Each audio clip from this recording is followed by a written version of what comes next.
Desa Pantadewa, Kabupaten Pali hingga saat ini masih berstatus zero COVID.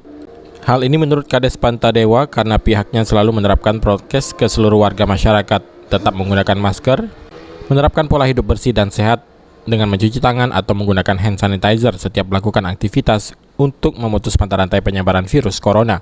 Selain itu, pihaknya terus mensosialisasikan kepada warga untuk menjaga hubungan atau interaksi langsung dengan orang yang tak dikenal dan disarankan lebih awal melakukan pengecekan kesehatan ke puskesmas terdekat. Bahkan di kantor balai desa juga disiapkan bilik disinfektan untuk menjaga kesehatan para perangkat dan warga yang membutuhkan pelayanan. Serta salah satu faktor penting adalah tekad bahwa tidak ada yang ingin orang pertama di desa yang tertular atau terkonfirmasi virus COVID-19. Kami dari Pemdes Pantadewa sudah melaksanakan buat bikin posko PPKM, pembagian masker, tempat cuci tangan, dan alhamdulillah pada saat ini kami tidak ada terdapat COVID-19.